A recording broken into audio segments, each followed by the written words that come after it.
Siap Wo ya. Terima kasih Wo. Oke, Anda juga masih bisa menghubungi SMS kami, line SMS di 0818801058.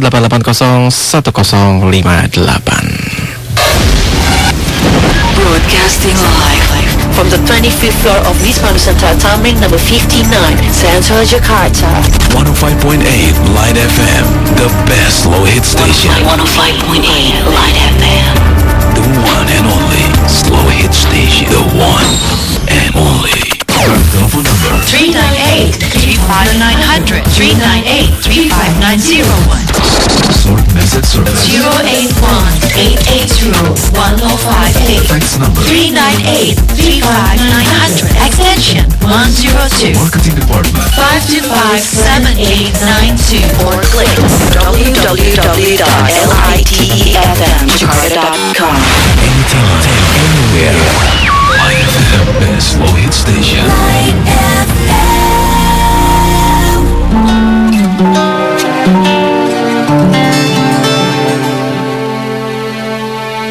Ku menatap dalam gelap, tiada yang bisa kulihat selain hanya namamu, ya Allah. Besok ataukah nanti, ampuni semua salahku, lindungi aku dari segala fitnah. Kau tempatku meminta, kau beriku bahagia, jadikan aku selamanya hamba-Mu yang selalu bertakwa. Ampuni aku ya Allah, yang sering melupakan-Mu, saat Kau limpahkan karunia-Mu, dalam sunyi aku bersujud padamu.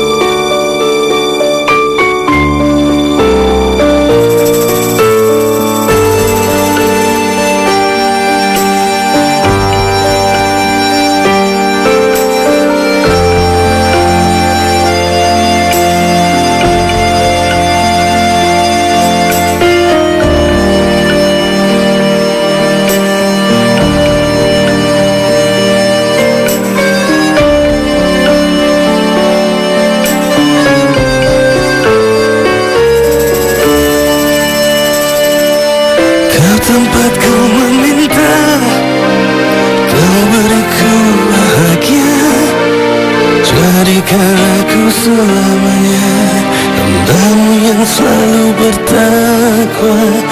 Ampuni aku ya Allah, yang sering melupakan-Mu, saat Kau limpahkan karunia-Mu, dalam sunyi aku bersujud. Kau tempatku meminta, Kau beriku bahagia, jadikan aku selamanya hamba-Mu yang selalu bertakwa.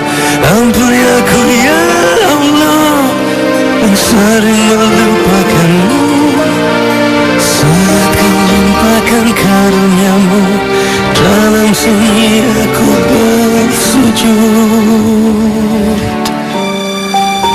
padamu.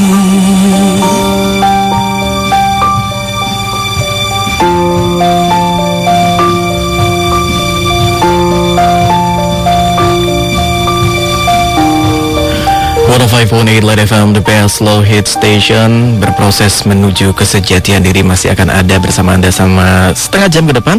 Mike Maroon, Siwo Agus Hidayat juga masih ada di sini untuk Anda. Dan di 391-3554 Anda bisa telepon sekarang juga. Kita bisa ngobrol dan sharing bareng dengan Siwo. Ya Wo? Iya, masih di tempat Wo? Ya, oke, kita terima langsung telepon berikutnya Wo ya. Halo, assalamualaikum. Waalaikumsalam. Selamat malam, dengan siapa nih Mas? Saya Jayusman di Pondok Gede. Mas Jayusman di Pondok Gede. Iya. Silakan langsung dengan Siwo Mas Jayusman. Assalamualaikum Siwo. Waalaikumsalam. Siwo. Ya, silakan Mas, langsung. Lanjut. Silakan Mas. Ini Siwo. Mengenai ini, Siwo pernah membahas dulu mengenai ma'rifat itu Siwo. Saya menarik itu semua pemahaman mengenai ada tingkatan pejaten dari tarekat, hakikat, ma'rifat dulu Siwo. Apakah itu memang itu proses menuju kesempurnaan seperti itu atau bagaimana Siwo? Itu aja Siwo. Itu aja Mas Jayusman. Ya. Oke. Assalamualaikum Siwo. Waalaikumsalam warahmatullahi wabarakatuh. Mas Jayusman di Pondok Gede. Terima kasih, hanya satu pertanyaan aja nih, Bu. Bisa dibantu? Tentang tingkatan-tingkatan di tentang tarekat, hakikat dan makrifat nih, Bu. Iya. Oke. Terima kasih Mas Jayusman. Sepanjang yang saya tahu, dalam rangka seseorang itu mau naik mendekatkan diri kepada Allah, khususnya di daerah-daerah yang sering disebut dengan para kaum sufi misalnya, dan khususnya yang melalui komunitas-komunitas yang disebut dengan komunitas tarekat. Nah, itu sering kita dapati ada sebuah metode. Nah, metodenya antara lain dibagi-bagi bertingkat-tingkat, yaitu bahwa setelah kita muslim, kalau kita mau menaikkan mutu kemusliman kita, itu melalui syariat. Kemudian di balik syariat itu kita bisa menyelam dalam dunia di balik makna-makna yang syariat, maka dia kemudian akan terus berjalan perjalanan spiritual. Itu disebut sebagai tarekat. Berjalan. Setelah dia berjalan, menyelam bersama syariat, dan dia menyelam di dalam nilai-nilai di balik syariat itu, dia akan mendapatkan hakikat. Jadi akan mendapatkan satu makom spiritual yang disebut makom hakikat. Pada saat terus dia berjalan secara bertahap dalam rel-rel yang sudah digariskan, maka dia akan mencapai satu makom yang disebut makrifat. Orang-orangnya disebut sebagai orang yang arif. Kelompok orang-orang itu disebut arifin. Nah, itu sudah makom yang sangat tinggi yang disebut makom ma'rifat itu. Itu salah satu metode yang ada pada komunitas tertentu, tetapi tidak semua komunitas kaum muslimin menggunakan metode itu. Ada yang menggunakan metode lebih sederhana, ada yang menggunakan metode yang jauh lebih rumit lagi. Ya, jadi itu yang saya tahu itu adalah salah satu metode bagaimana seseorang itu mau mempertinggi mutu ketaslimannya kepada Allah, kepada Tuhan Yang Maha Esa, melalui tahapan-tahapan seperti itu. Itu salah satu metode. Apakah metodenya itu harus seperti itu? Ada komunitas-komunitas lain yang mempunyai metode yang berbeda. Ya, kurang lebih itu yang bisa saya sharingkan.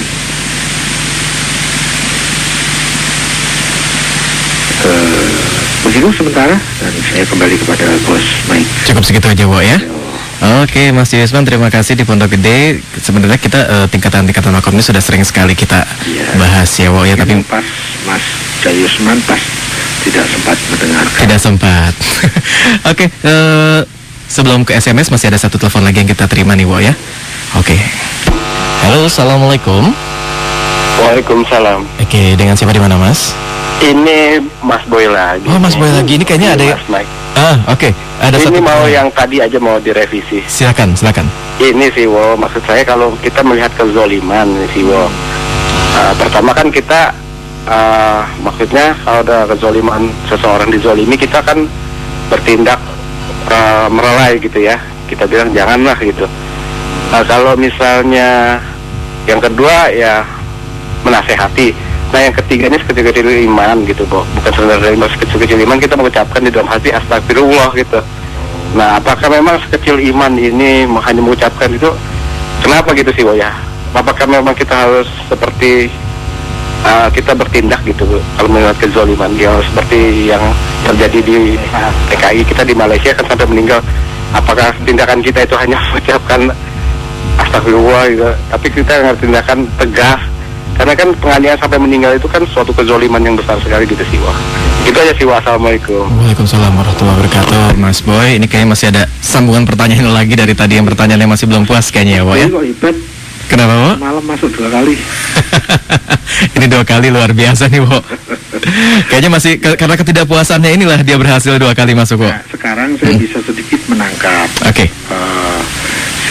Kebetulan saya pernah mempelajari hadis yang terkait dengan yang disampaikan oleh Mas Boy. Kalau tadi saya tidak bisa meraba sampai ke situ, sekarang kayaknya saya bisa meraba. Ada sebuah hadis yang menyatakan redaksional gimana ya? Kadang-kadang saya khawatir kalau saya mengungkapkan redaksinya itu terus nanti langsung ditafsiri sendiri, itu loh khawatirnya itu. Tapi sebelumnya saya ingatkan lagi, karena saya begitu banyak terjebak pada saat mau masuk ayat langsung dengan alat seadanya, dan mau masuk hadis memahami itu langsung dengan alat seadanya pada diri saya. Pada waktu itu saya begitu banyak terjebak dengan segala niat baik saya, dan saya terjebak. Tahunya saya setelah kemudian berproses baru tahu ya ternyata saya sekian banyak terjebak gitu loh. Yaitu pada saat saya langsung masuk tidak mempunyai basic ilmu alat tentang ulumul Quran, saya langsung masuk ke ayat-ayat. Saya tidak mempunyai basic ulumul hadis, saya langsung masuk ke memahami hadis-hadis. Nah,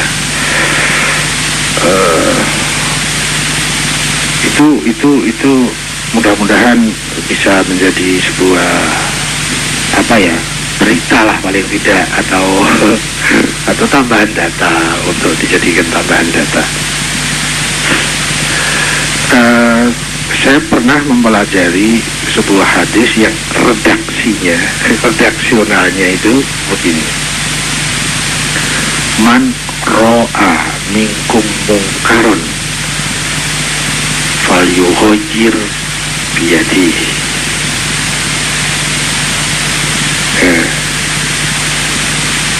Berikutnya, fa illam yastati' fa bilisani, wa illam yastati' fa biqalbi, wa huwa ata'aful iman.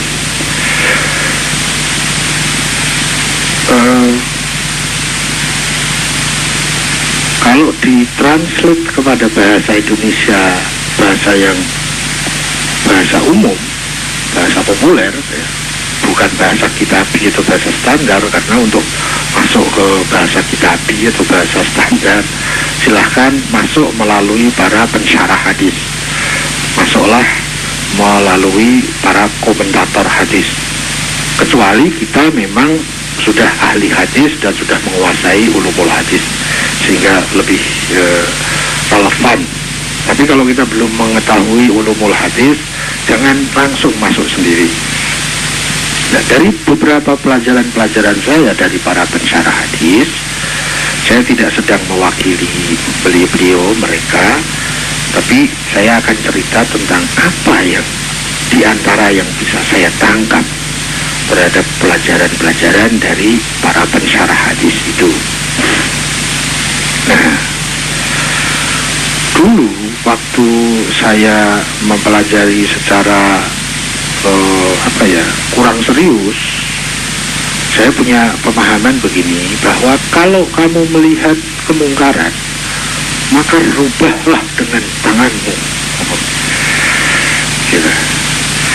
Kalau kamu tidak bisa merubah dengan tanganmu, maka rubahlah dengan lisanmu. Kalau kau juga tidak bisa merubah dengan lisanmu, maka rubahlah dengan hatimu.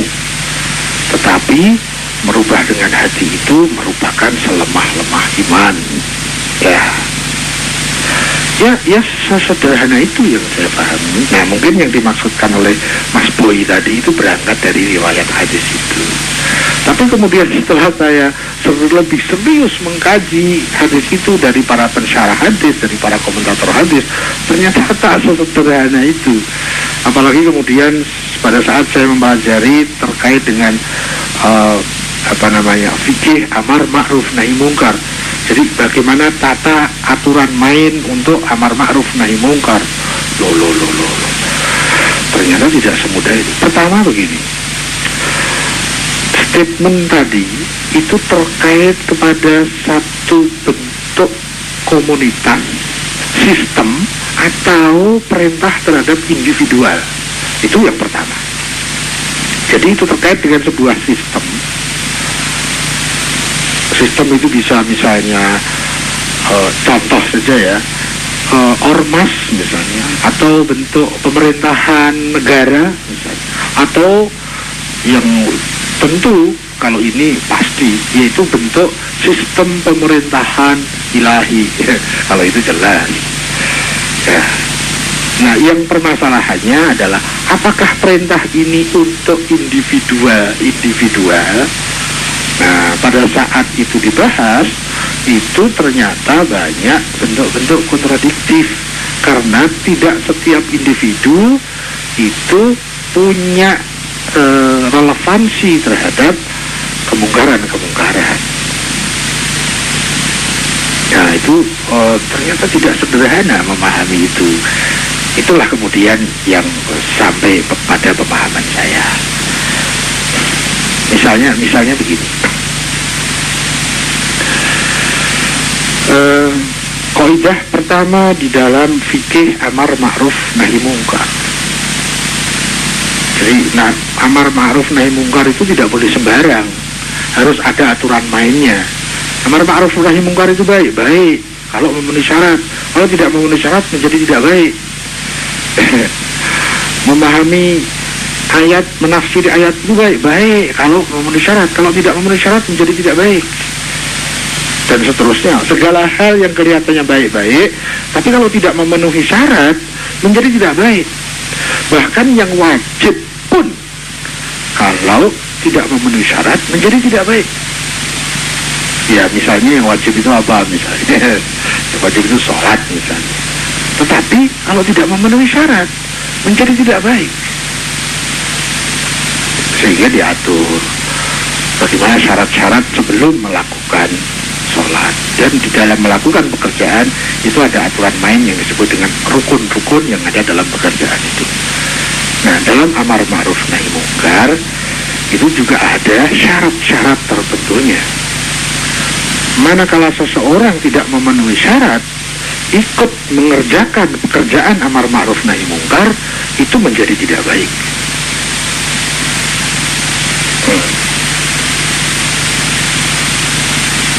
Salah satunya dari syarat yang saya pahami dari pelajaran fikih amar ma'ruf nahi mungkar, ada nanti juga ada terkait dengan disebut dengan fikih siasi, misalnya fikih siasat. Itu begini, kalau ada kemungkaran dan saya ingin menghentikan kemungkaran itu, kita harus tanya dulu kepada diri kita. Kalau saya maju, kita mempunyai satu perhitungan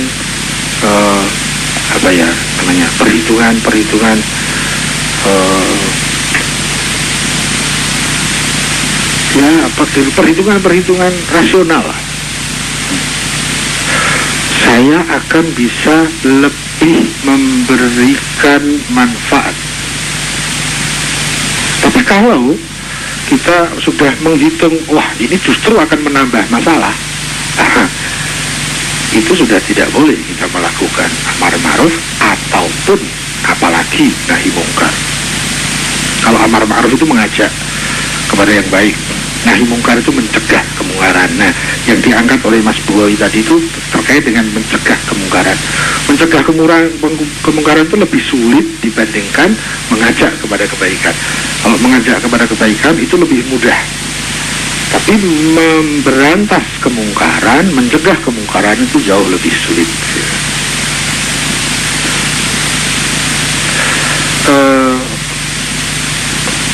Singkat cerita, saya lebih memahami kemudian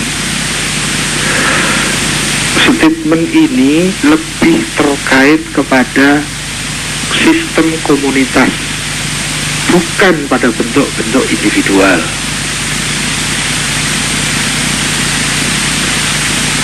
Ya, ada misalnya penjelasan dari para pensyarah hadis itu, di sana pakai kalimat, pakai kata gantinya kum misalnya, idza ra'a minkum misalnya begitu. Itu dilarikan ke bentuk komunitas, dilarikan ke bentuk sistem, bukan sifatnya personal. Ya. Pada saat membahas itu personal, itu syarat-syaratnya itu dikemukakan dengan menurut saya sangat rinci.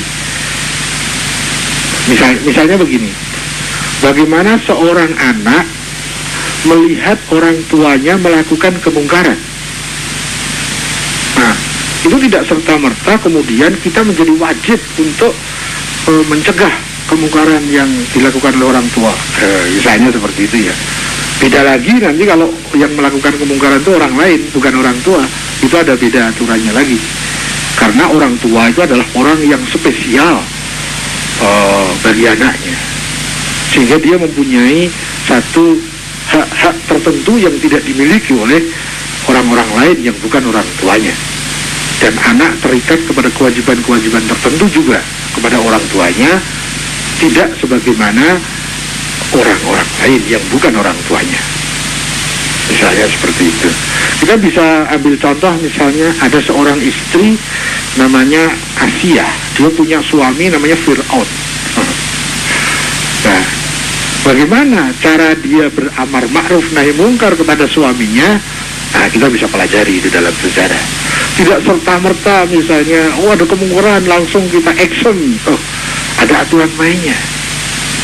Kalau sesuatu kewajiban sekalipun kita lakukan tapi kita tidak memperhatikan syarat-syaratnya, itu akan menjadi bahkan kontraproduktif.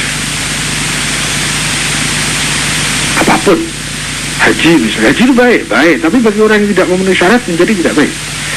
Membangun masjid itu baik kalau memenuhi syarat-syaratnya. Kalau syarat-syaratnya dilanggar menjadi tidak baik. Dakwah itu baik, tapi kalau syarat-syaratnya tidak dipenuhi menjadi tidak baik. Apalagi menolong orang itu baik kalau memenuhi syarat. Kalau syaratnya tidak dipenuhi menjadi tidak baik. Nikah itu baik, tapi kalau syarat-syarat nikah tidak dipenuhi menjadi tidak baik. Dan seterusnya.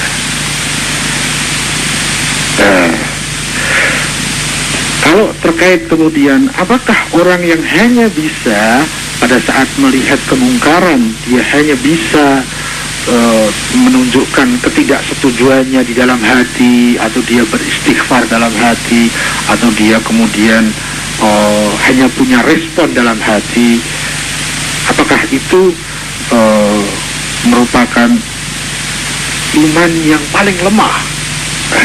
Nah, itu juga menjadi pembahasan.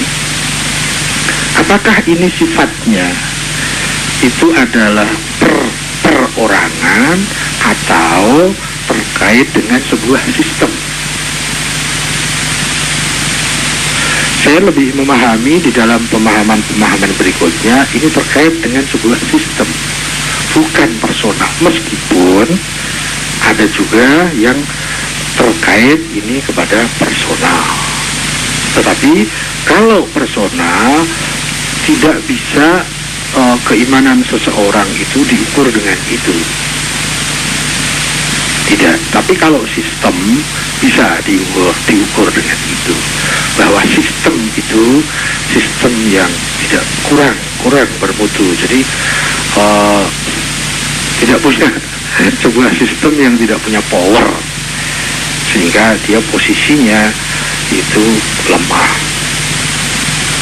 Bisa terkait kepada personal, tetapi bagi personal yang dia memenuhi syarat untuk melakukan itu, tapi dia memenuhi syarat untuk action, untuk mencegah kemungkaran itu, dia memenuhi syarat untuk itu, dan syarat-syaratnya sudah ada pada dia, tetapi dia tidak melakukan action dengan kemampuannya, atau juga tidak dengan tulisan-tulisannya, atau lisannya, atau kalimat-kalimatnya, atau nasihat-nasihatnya. Dia hanya beraninya hanya dengan tidak kesetujuan, mengatakan ketidaksetujuan itu pun di dalam hati. Dia tidak berani walk out misalnya, dia tidak berani untuk berposisi menentang kepada kemungkaran itu, ya. Tapi kalau bentuknya personal itu hanya terkait kepada person-person yang sudah memenuhi syarat untuk bisa bergerak menggunakan kemampuan atau menggunakan lisannya atau kata-katanya atau tulisannya, tapi dia tidak melakukan itu. Dia hanya melakukan, keberaniannya sangat tipis, dia nggak punya nyali, dan dia masih mempertimbangkan hal-hal yang seperti itu, sehingga keterdominasian dalam perintah Tuhan itu ketergantungannya tipis. Dia lebih memikirkan ketakutannya, dia lebih memikirkan kekhawatirannya, sehingga dia hanya bisa memberikan garansinya yang terakhir bahwa dia hanya bisa menentang dia dengan hati. Itu kurang lebih yang bisa saya pahami. Tapi yang ingin saya garis bawahi adalah hal seperti itu kita tidak bisa menjadikan ukuran keluar. Kita hanya bisa menjadikan ukuran itu ke dalam diri kita masing-masing, kecuali kalau kita melihat sebuah sistem. Ya, misalnya kalau tadi dikaitkan dengan adanya penganiayaan PKI di Malaysia misalnya, ya, kita bisa lihat seberapa kemampuan sistem kenegaraan ini untuk mencegah hal-hal itu terjadi. Seberapa kemampuannya. Nah, semakin sistem ini dekat dengan Allah, maka akan semakin kuat powernya, tentu dengan cara-cara yang esensinya adalah cara-cara ketasliman. Tidak bisa dengan cara-cara egoisme bangsa misalnya, apalagi dengan cara arogan, apalagi membalas, apalagi dendam. Iya, no? Ada sana berbuat arogan, tapi kita balas berbuat arogan, benderanya kita bakar-bakar misalnya. Ya, itu fenomena lain yang tidak boleh kita, suatu tujuan yang baik, satu niat yang baik dilakukan dengan cara yang sembarang, itu kan juga tidak bisa. Jadi itu yang hingga saat ini pemahaman saya baru sampai di situ, bahwa kalau tadi dikaitkan dengan sistem, maka sistem itu bisa dilihat apakah sistem ini sistem yang taslim kepada Tuhan, dan seberapa ketaslimannya kepada Tuhan itu bisa dilihat. Seberapa kemampuan pada saat menggunakan power system itu pada saat menanggulangi kemungkaran. Apakah mampu menggunakan power kekuasaannya dengan benar? Apakah hanya dengan diplomasi saja dengan benar, atau bahkan begitu tidak punya nyali sehingga hanya bisa dengan berdiam meskipun dengan ketidaksetujuannya. Jadi adakah action atau tidak? Tetapi bukan berarti action itu boleh sembarang. Oh tidak. Di dalam bentuk ketasliman, power yang besar harus diikuti dengan aturan-aturan yang benar. Dan sangat berbahaya power yang besar itu manakala tidak menggunakan aturan-aturan dan tidak menggunakan nilai-nilai ketuhanan. Kalau bentuknya ke bentuk individual, maka itu sangat terkait dengan syarat-syarat yang harus diterapkan kepada personal itu. Ada sebuah kemungkaran bagi personal A, mungkin dia tidak wajib untuk menangani, sementara mungkin personal B dia memenuhi syarat untuk menangani itu. Bagi secara personal yang dia memenuhi syarat untuk menggunakan powernya, tapi karena nyalinya kecil sehingga dia hanya tidak setuju dengan hati, nah itu dikaitkan dengan pelajaran dari riwayat itu yang saya pahami bahwa itulah salah satu indikasi imannya lemah. Tetapi sekali lagi kita tidak bisa mengukur orang lain, meskipun kita bisa mengukur diri kita sendiri. Pada saat ada kemaksiatan, kita lihat apakah syarat-syarat untuk menanggulangi kemaksiatan itu ada pada diri saya. Kalau ada, apa action saya? Kalau saya hanya berdiam diri, hanya menggerutu, tidak suka, tidak setuju dengan istighfar dan sebagainya, nah itu adalah indikasi-indikasi bahwa kita masih begitu banyak pertimbangan kepentingan diri dibandingkan kewajiban yang kita sudah memenuhi syaratnya. Kira-kira ya baru itu yang saya pahami hingga saat ini. Gak tahu suatu saat lain mungkin saya bisa mendapatkan sebuah pemahaman yang lebih bermutu dari itu. Dan seperti biasa, jangan tergesa-gesa diterima, jangan tergesa-gesa ditolak. Saya kembali ke bos, masih ada kewajiban yang lain. Oke, baik, Wo. Terima kasih Mas Boy juga tadi jawabannya sudah cukup panjang, jelas ya. Panjangan kayaknya. Kepanjangan. Tapi harus puas nggak nih, Wo, dengan jawaban yang tadi? Nggak tetap ya, Wo ya? Boleh. Wo, kelihatannya waktunya sudah melewati. Ya. Tapi saya masih mau kasih satu pertanyaan dari SMS di sini yang kelihatannya butuh sekali penjelasan nih, Wo. Ini selamat malam untuk 3633 sekian. Assalamualaikum sih, Wo. Mohon sharing dan pengertian yang dimaksud dengan mazhab itu apa sih, Wo? Nah, ini sering kali disebut mazhab, ternyata dari light audience ada juga yang masih rancu dengan kata mazhab nih, Wo. Singkat aja, Wo, mungkin, Wo. Silakan. Ya, mazhab itu kalau mau akar masalahnya itu dari kata zahaba, jadi jalan. Mazhab itu sebuah jalan yang ditempuh oleh kelompok orang-orang tertentu yang mempunyai kesamaan pandangan, maka membentuk sebuah komunitas yang ada dalam satu pandangan jalan hidupnya, yaitulah mazhab. Jadi mazhab itu tidak harus mazhab agama. Banyak nanti ada mazhab pemikiran, ada mazhab filsafat, ada mazhab politik, ya, ada mazhab agama. Ya, agama kan juga ada, misalnya ada mazhab Islam, ada mazhab Nasrani misalnya, dan ada yang lain. Di dalam mazhab itu selalu ada mazhab-mazhab di bawahnya, yaitu terjadinya sebuah kelompok orang yang disebut komunitas yang dia menempuh pada jalan yang sama. Itulah. Nanti misalnya di dalam dunia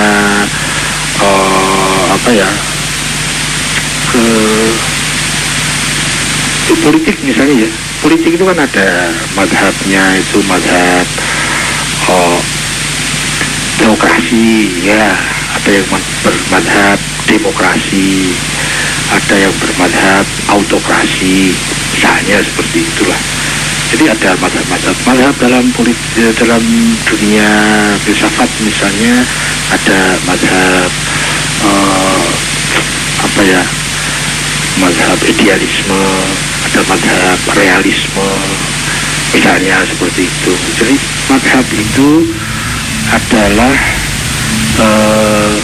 sebuah komunitas yang di dalam komunitas itu terdiri dari orang-orang, anggota-anggota komunitas itu yang dia ada pada jalan yang sama untuk menuju sesuatu yang sama.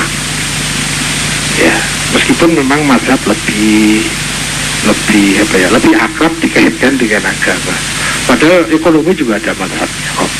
Ya, ada mazhab kerakyatan, ada mazhab liberalisme misalnya, ada mazhab komunisme dan lain-lain. Jadi mazhab itu ya kurang lebih seperti itu. Oke, baik, artinya mazhab itu bisa dikaitkan di setiap hal ya, Wo, ya? Oke. Ya, dalam radio itu ada mazhab FM, ada mazhab Mustang. Betul, Wo. Banyak ya. Oke, Wo, terima kasih banyak. Ini juga mudah-mudahan sih ya. Banyak-banyak. Oh iya, sekali lagi terima kasih, cukup. Masih dikit. Cukup aja deh, Wo. Jangan banyak-banyak, Wo, ya. Oke, terima kasih juga yang untuk bertanya tentang mazhab. Mudah-mudahan ini juga bisa mencerahkan untuk light audience yang lain masih bingung nih, karena banyak sekali kata-kata mazhab yang malam ini dan sebelumnya sempat terlontarkan ya, Wo, ya. Oke, sekali lagi terima kasih, cukup, Wo. Ya, kepada seluruh light audience serta seluruh staf dan keluarga besar Light FM, terima kasih atas segala partisipasi dan mohon maaf atas kekurangannya. Semoga kita dipersaudarakan dalam berkah penghambaan kepada Tuhan Yang Maha Esa, Allah Subhanahu Wa Taala. Saya mohon pamit untuk diri, semoga kita masih dipertemukan lagi. Kita serahkan kepada Allah. Dan wala haula wala quwwata illa billah. Wassalamualaikum warahmatullahi wabarakatuh. Waalaikumsalam warahmatullahi wabarakatuh. Baiklah, audiens, terima kasih banyak untuk Anda yang sudah berhasil menghubungi tadi ke sini, dan mudah-mudahan kalau istilahnya Siwo tidak puas ya, karena bentuk ketidakpuasan itu membuat kita terus mencari dan memberikan suatu wawasan baru. Dan terima kasih juga yang sudah memberikan SMS malam hari ini, walaupun cukup banyak, mohon maaf sekali waktunya tidak cukup. Insyaallah minggu depan kita ketemu lagi di jam dan waktu yang sama. Dan setelah ini Mike Maroon masih akan terus menemani